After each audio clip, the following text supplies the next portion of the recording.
Greek പുരാണങ്ങളിൽ Heracles എന്നറിയപ്പെടുന്ന Hercules അവിശ്വസനീയമായ ശക്തിക്കും ധൈര്യത്തിനും നിരവധി സാഹസികതകൾക്കും പേരുകേട്ട ഒരു ഇതിഹാസ നായകനാണ്. ദേവന്മാരുടെ രാജാവായ സിയൂസിന്റെയും അൽക്മീൻ എന്ന മർത്യയായ സ്ത്രീയുടെയും മകനായിരുന്നു അദ്ദേഹം. ഹെർക്കുലീസിനെ പലപ്പോഴും അമാനുഷിക കഴിവുകളുള്ള ഒരു അർദ്ധദേവനായി ചിത്രീകരിച്ചു കാണാം. ഇത് അദ്ദേഹത്തെ സാധാരണ മനുഷ്യരിൽ നിന്ന് വ്യത്യസ്തനാക്കി. അദ്ദേഹത്തിന്റെ ഏറ്റവും പ്രശസ്തമായ പുരാണത്തിൽ 12 പ്രവൃത്തികൾ ഉൾപ്പെടുന്നു.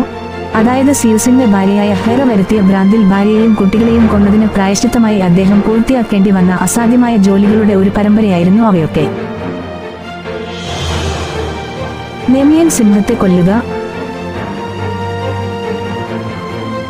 ആർട്ടമിസിന്റെ സ്വർണ്ണ ഹിന്ദിന്റെ പിൻഭാഗം പിടിക്കുക, വിവിധ ദൈവങ്ങളുമായും മറ്റ് പുരാണ ജീവികളുമായും നടത്തിയ സാഹസികതകൾക്കും ഹെർക്കുലീസ് മുന്നിൽ നിൽക്കുന്നതായി അറിയപ്പെടുന്നു. കൂടാതെ അദ്ദേഹം പലപ്പോഴും മനുഷ്യർക്കും ദിവ്യന്മാർക്കും വേണ്ടിയുള്ള ഒരു ചാമ്പ്യനായി സേവനമനുഷ്ഠിച്ചു.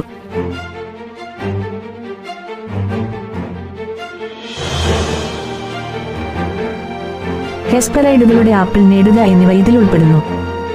ഓരോ പ്രവൃത്തിയിലും അദ്ദേഹത്തിന്റെ ശാരീരിക ശക്തി മാത്രമല്ല, അദ്ദേഹത്തിന്റെ ബുദ്ധിശക്തിയും പ്രതിരോധശേഷിയും പ്രകടമാക്കി. ചുരുക്കത്തിൽ മോചനം, വീരത്വം, മനുഷ്യ ബലഹീനതയ്ക്കും ശക്തിക്കും ഇടയിലുള്ള പോരാട്ടങ്ങൾ എന്നിവയുടെ പ്രമേയങ്ങളാൽ അദ്ദേഹത്തിന്റെ കഥകൾ ലോകമൊട്ടുക്ക് അറിയപ്പെട്ടു. കാലക്രമേണ പാശ്ചാത്യ സംസ്കാരത്തിൽ ഹെർക്കുലീസ് ശക്തിയുടെയും വീരത്വത്തിന്റെയും പ്രതീകമായി മാറി. സാഹിത്യം, സിനിമ, കല എന്നിവയിലെ എണ്ണമറ്റ അനുരൂപീകരണങ്ങൾക്ക് പ്രചോദനമായി. അവയിലൊക്കെ അദ്ദേഹത്തിന്റെ കഥാപാത്രം വീരത്വത്തിന്റെ സ്വഭാവത്തിന് പ്രാധാന്യം നൽകി പോന്നിരുന്നു. ഇത് അദ്ദേഹത്തെ പുരാണങ്ങളിൽ കാലാതീതമായ ഒരു വ്യക്തിയാക്കി തീർത്തു.